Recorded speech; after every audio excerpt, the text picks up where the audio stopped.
আমাদের ভ্রমণের দ্বিতীয় পর্ব এখান থেকে শুরু। আমরা এখন আছি পঞ্চগড়ের বাজার সংলগ্ন একটি হোটেলে। আমরা এখন সকালের খাবার খাওয়ার জন্য চলে আসছি। তো এটা হচ্ছে আমাদের এখানকার স্থানীয় একটি ভালো হোটেল। আমরা সবাই অপেক্ষা করতেছি, চলেন ভেতরে যাওয়া যাক, কি অবস্থা দেখি।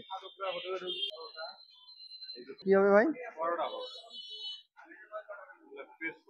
পেস্ট পরোটা। তো আমাদের সবাই খানার জন্য রেডি হচ্ছে, হাত পা ধুয়ে। আপনি কি খাবেন? পরোটা খাবে, আমি হলো ওই পেছানা পেছানা পরোটা। আচ্ছা ঠিক আছে, খাওয়াটা শুরু করি। তো আমার খাবার চলে আসছে। আমার এটা দেখি কেমন স্বাদ। আর এই সবার পরোটা অর্ডার করছে, এদের জন্য তৈরি হবে।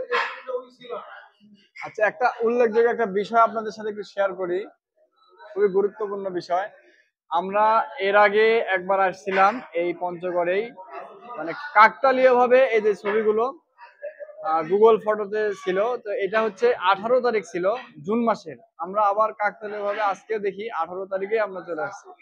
তো এটা একটা আমাদের সাথে একটা বড় পাওয়া। আমরা জানি না পঞ্চগড় আমাদের জন্য আর কি রাখছে। এইদিকে আমার ডাল খেয়ে শেষ করে দিচ্ছে, এই যে ডাল খোর। তো আমরা চলে আসলাম ফাইনালি আমাদের প্রথম একটি স্পট, যেটা হচ্ছে মহারাজার দিঘি নামে খ্যাত।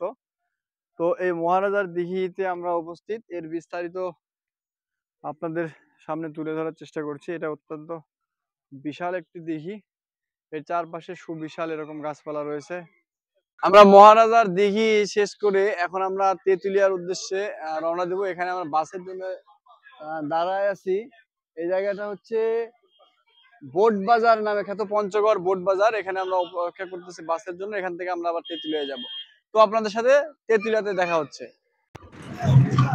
আমরা বাংলার পথে রাস্তায় প্রচন্ড পরিমাণে বৃষ্টি। আসলে আমাদের বৃষ্টির কারণে তেমন কিছু দেখা যাচ্ছে না। জানি না আমরা যেখানে নামবো সেখানকার পরিস্থিতি কি হবে, দেখা যাক।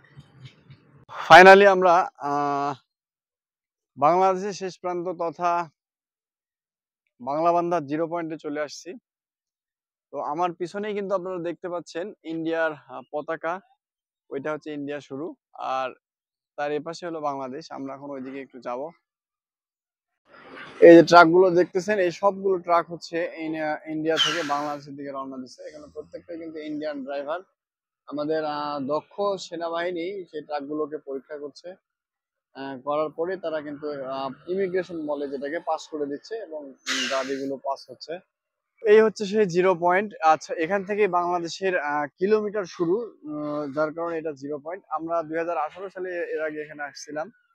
তো এটা হচ্ছে এখন নতুন দেখতেছি। এটা প্রশাসনিক সেনাবাহিনীর জন্য দ্বারা তৈরিকৃত নতুন কিছু কার্যক্রমও চলতেছে। এখানে একটা জিনিস পরিলক্ষিত আমার দৃষ্টিতে, সেটা হচ্ছে